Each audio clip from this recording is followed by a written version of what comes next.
Hello everyone, I welcome to all of in this class. आज मैं यहाँ पे एरर डिटेक्शन के सेट 2 को डिस्कस करूंगा। उम्मीद करता हूँ सेट 1 आपने देखा होगा। इन केस नहीं देखा है तो आप जा करके उसको देख सकते हैं। तो चलिए without any delay let's get it. तो द फर्स्ट क्वेश्चन जो यहाँ पे डिस्प्ले आपको हो रखा है, आप क्या करना है, आपको एक बार स्क्रीनशॉट लेना है, अपने आप से इसको अटेम्प्ट करना है। और चलिए अब इसको हम देख लेते हैं क्या है। After he had read the 2 first chapters of the novel he felt like reading a book at one sitting. इसमें क्या हो सकता है? Have you find any error in this? After के बाद हमें कंडीशनल लग रहा है, तो यहाँ पे हैड है, परफेक्ट है बिल्कुल, और आगे आपका क्या है, सिंपल पास्ट है, बिल्कुल ठीक है, कोई इशू नहीं है। स्ट्रक्चर बिल्कुल इसकी ठीक है। देखो यहाँ पे क्या हो रखा है, यहाँ पे 2 फर्स्ट जो हमें दे रखे हैं एडजेक्टिव्स, ये क्या है, गलत दे रखे हैं। इनका जो अरेंजमेंट है, ऑर्डर है, वो बिल्कुल सही नहीं है। अच्छा, सही क्या होना चाहिए? अच्छा, आपने 2 चीजें पढ़ी होंगी। यहाँ पे 2 टाइप के एडजेक्टिव्स होते हैं। एडजेक्टिव क्या होते हैं? जो किसी नाउन के बारे में कुछ मॉडिफिकेशन करते हैं, उसको बताते हैं, तो उसको हम एडजेक्टिव बोलते हैं। क्लियर है? अच्छा, आपने 2 टाइप्स के यू कैन से एडजेक्टिव पढ़ोगे, जिनको हम बोलते हैं कार्डिनल और ऑर्डिनल।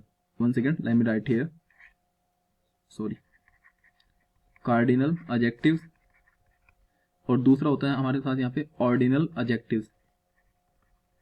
ओके, ऑर्डिनल में जैसे फॉर एग्जांपल फर्स्ट, आपने इस तरह से वर्ड्स पढ़े हैं, first, second, third and last, so on. ठीक है। और ऑर्डिनल, कार्डिनल में यहाँ पे क्या होता है, 1 2 3, है ना। हालांकि मैथमेटिकल फॉर्म में नहीं होती, इनकी स्पेलिंग्स होती है। ठीक है। Number names ONE1 TWO2 and THREE। Clear है यहाँ तक? अब देखो इसमें क्या होता है, जो इसका ऑर्डर होता है वो ये होता है कि पहले आता है आपका यहाँ पे ये फर्स्ट, और दूसरा यहाँ पे आने वाला है 2।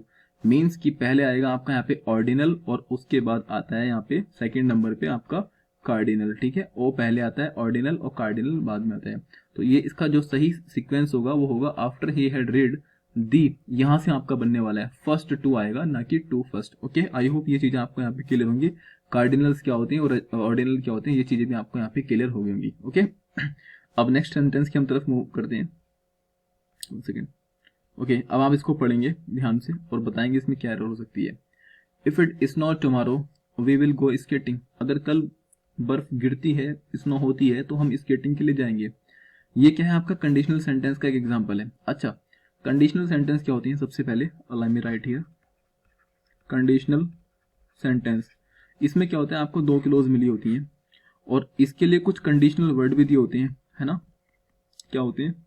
Conditional word. अच्छा, वो कौन कौन से वर्ड हो सकते हैं जो कंडीशन को रिप्रेजेंट करते हैं? तो आपने ऐसे वर्ड पढ़ोगे, प्रोवाइडेड, इसका हिंदी में नहीं होता है बशर्ते। ठीक है। और यू कैन से और भी कुछ वर्ड होते हैं, इफ, सपोज, और when, unless, until and so on, और काफी सारे वर्ड्स होते हैं इसके साथ साथ। कभी कभी क्या होता है, इन कंडीशनल वर्ड को या तो इनके बीच में फिक्स कर दिया जाता है, या कभी कभी इनको सेंटेंस की स्ट्रक्चर के अकॉर्डिंग इनको या तो सेंटेंस के बिल्कुल बिगिनिंग में इनको सेट कर दिया जाता है। क्लियर है? अब मैं आपको क्या बता रहा हूँ, 2 क्लोज होती हैं, है ना। और कंडीशनल हमने इनको क्यों कहा है? अगर इस क्लोज में कोई काम हो रखा है ना, तो वो इसके ऊपर डिपेंड करता है। इनकेस कभी इस क्लोज में कोई काम नहीं है, इस क्लोज में जो भी काम होगा ना, वो इसके ऊपर डिपेंड करता है। क्लियर है? तो इसीलिए हमने कहा है इनको कंडीशनल सेंटेंस। ओके, अब क्या होती हैं इसके टाइप्स होते हैं कुछ, है ना, कुछ टाइप्स होते हैं। जैसे अगर पहली कंडीशनल क्लोज, सॉरी, जो पहली आपकी क्लोज है, अगर सिंपल प्रेजेंट में है ना, अगर आपके सिंपल प्रेजेंट में पहली क्लोज है, one second, let me right here, simple present, तो दूसरी आपकी सिंपल फ्यूचर में होगी। ओके, ये पहला टाइप है। दूसरे टाइप में क्या होता है, अगर एक क्लोज आपकी सिंपल पास्ट में है ना, let me right here, simple past, तो दूसरी क्या होगी यहाँ पे, वुड, और वुड अपने आप में क्या है, मॉडल से, तो उसके साथ वर्ब की फर्स्ट फॉर्म आने वाली है। Is it clear? Second type. अच्छा, थर्ड टाइप में क्या होता है, अगर 2 क्लोज आपको गिवन है ना, तो पहली क्लोज में क्या होता है, यहाँ पे एक होगा आपका यहाँ पे पास्ट परफेक्ट, पास्ट परफेक्ट, और दूसरी में क्या होता है आपके साथ, वुड होगा, हैव होगा, और हैव है तो यहाँ पे वर्ब की थर्ड फॉर्म। फोर्थ टाइप में क्या होता है, जिसको आप यहाँ पे बोलते हैं इमेजिनरी। फोर्थ में क्या होता है, जिसको आप बोलते हैं इमेजिनरी, या फिर आप इसको बोलते हैं अनफुलफिल्ड कंडीशन। क्या? Unfulfilled condition, condition. ओके, इसमें होता क्या है कि जो भी काम होता है वो कंप्लीट तो नहीं होता है। जैसे आपने कुछ वर्ड सुने होंगे, जैसे ऐसे बोलते हैं ना, if I were a bird I would fly. ठीक है, तो आप बर्ड तो बिल्कुल भी नहीं है, अनफुलफिल्ड कंडीशन है, तो आप उड़ भी नहीं सकते। या if I were the PM I would not let die, समझ रहे हैं, जो फार्मर्स रोड पे वहां पे डाई हो रखे हैं वो मैं नहीं होने देता है, इस टाइप की सिचुएशन। तो ये अनफुलफिल्ड कंडीशन है, ना ही आप पीएम है, ना ही आप कुछ ऐसा कर सकते हैं, ना ही आप बर्ड है और ना ही आप उड़ सकते हैं। तो ये अनफुलफिल्ड कंडीशन की कैटेगरी में आती है। तो जो पहला टाइप का हमारा यहाँ पे हमने पढ़ा है अभी, one second let me erase here, या सो जो हमने अभी फर्स्ट टाइम पढ़ा है कि अगर जो सिंपल पास्ट में अगर आपकी एक फर्स्ट क्लोज है, सिंपल प्रेजेंट सॉरी, तो अगेन दूसरी वाली भी क्या होती है आपकी सिंपल फ्यूचर में होने वाली है, सिंपल फ्यूचर में होने वाली है। तो इसको अगर मैं देखता हूँ, इफ इट इज नॉट, अगर क्या होता है बर्फ गिरती है कब, tomorrow we will go skating, second clause जो है वो आपकी किस में, सिंपल फ्यूचर में है। तो हमें इस बात को लेकर के कंप्लीट श्योर हो जाना चाहिए कि जो पहली वाली हमारी क्लोज होगी वो सिंपल प्रेजेंट में होगी। और सिंपल प्रेजेंट में कभी भी एडी फॉर्म सेकंड फॉर्म तो नहीं आती है, इसमें आपकी बेस फॉर्म होती है, यानी कि वर्ब की फर्स्ट फॉर्म होती है, और उसमें एस या फिर ई एस लगता है। और ये एस और ई एस क्यों लगता है, क्योंकि ये वर्ब है, और वर्ब डिपेंड करती है किसके ऊपर, सब्जेक्ट के ऊपर। जैसा सब्जेक्ट वैसी वर्ब, सब्जेक्ट अगर सिंगुलर है तो वर्ब भी सिंगुलर, और सब्जेक्ट अगर प्लूरल है तो वर्ब भी आपकी प्लूरल आने वाली है। ओके, अब यहाँ पे क्या है, इट है हमारे पास, इट क्या है, सिंगुलर सब्जेक्ट है, और सिंगुलर सब्जेक्ट है तो इसके साथ आपके साथ वर्ब में S N O W S snows हो जाएगा। ठीक है, तो सही स्ट्रक्चर बनेगी इसकी, if it snows tomorrow we will go skating. ठीक है, ये स्केटिंग के लिए जाएंगे। आई होप ये चीज आपको क्लियर होंगी। लेकिन आप यहाँ पे कंफ्यूज तो नहीं है कि एस या एस कैसे लगा रखा है, चलो मैं आपको समझा देता हूँ। देखो, एक होता है नाउन, नाउन को आप एज ए सब्जेक्ट यूज कर सकते हो। जैसे आप मानिए ये है बॉय और ये है बॉयज, आप बिल्कुल बता देंगे कि देखो ये आपका सिंगुलर है और ये आपका प्लूरल है। देखो अगर एस या ई एस ऐड करते हो नाउन में तो बन जाते हैं सिंगुलर से प्लूरल। ओके, लेकिन अगर आप यही चीजें सेम चीजें वर्ब में करते हो, वर्ब में अगर आप एस या ई एस लगाओगे तो ये बन जाती है सिंगुलर वर्ब, है ना। जैसे एग्जाम्पल गोज। ओके, और अगर आप प्लेन वर्ब रखते हैं तो उसको आप बोलते हैं प्लूरल वर्ब, जैसे गो। ठीक है, अगर आप एस या ई एस लगाते हैं नाउन में तो बन जाता है प्लूरल, और अगर एस या ई एस आप लगाते हैं वर्ब में तो बन जाती है सिंगुलर। ओके, ये चीजें आपको क्लियर है। जैसे मैं इट की बात करता हूं तो देखो सिंगुलर सब्जेक्ट कौन कौन से होते हैं आपके, जैसे आई, वी, यू और दे, ये हमेशा प्लूरल को रिप्रेजेंट करते हैं। और सिंगुलर कौन से होते हैं, ही, शी, इट। ओके, या फिर किसी का नाम, किसी का नाम, ये आपके क्या होते हैं, सिंगुलर सब्जेक्ट होते हैं। क्या होते हैं, सिंगुलर सब्जेक्ट होते हैं। आई होप ये चीज़ आपको काफ़ी अच्छे से क्लियर होंगी। या फिर आपको अगर प्रोनाउन चैप्टर आपने पढ़ा है तो इसको आप ऐसे स्प्लिट कर सकते हैं, फर्स्ट पर्सन, सेकंड पर्सन और थर्ड पर्सन। थर्ड पर्सन में कौन आते हैं आपके, ही, शी, इट। ओके, और फर्स्ट पर्सन में आई और वी, और यहाँ पे इसमें यू आता है। क्लियर है। तो जो फर्स्ट और सेकंड पर्सन है ये आपके क्या होते हैं, प्लूरल होते हैं, और बाकी रिमेनिंग जो होते हैं वो आपके थर्ड पर्सन जो होते हैं आपके वो किस में होते हैं, वो आपके यहाँ पे प्लूरल होते हैं। बशर्ते यहाँ पे दे जो हो रखा है इसको आप यहाँ पे रिप्लेस कर देंगे। ओके, आई होप ये क्वेश्चन आपको काफी अच्छे से क्लियर होगा। तो चलिए अब नेक्स्ट क्वेश्चन को हम देख लेते हैं। देखिए, a quarrel rose between the 5 members and for a time it appeared as if the party had been heading for a split. देखो क्या हो रखा है कि पार्टी के अंदर 5 मेंबर थे, उनके बीच में क्या हो रखा था, एक झगड़ा हो गया है। ठीक है, क्वेरल हो गया है, और फॉर अ टाइम कुछ समय के लिए तो ऐसा लग रहा था कि जैसे कि मानो, एज इफ का मतलब मानो। ठीक है, अनफुलफिल्ड कंडीशन है, हुआ नहीं था लेकिन हो रखा था। अभी एज इफ भी क्या है, यहाँ पे कंडीशनल वर्ड है जो कि मैंने आपको पीछे बताया है। तो ये एज इफ ऐसा लग रहा था कि पार्टी के अंदर क्या होने वाला, स्प्लिट होने वाला है। ठीक है, पार्टी के अंदर फूट डलने वाली है, यानी कि मतलब सूरत आंदोलन गरम दल नरम दल, वो सब चीजें यहाँ पे होने वाली हैं। तो यहाँ पे क्या हो सकता है, आप एक बार पॉज लीजिए और कोशिश कीजिए अटेम्प्ट करने की। देखिए यहाँ पे अगर हम देखें तो यहाँ पे है अक्वेरल, क्वेरल हुआ किसके बीच में, 5 मेंबर्स के, है ना।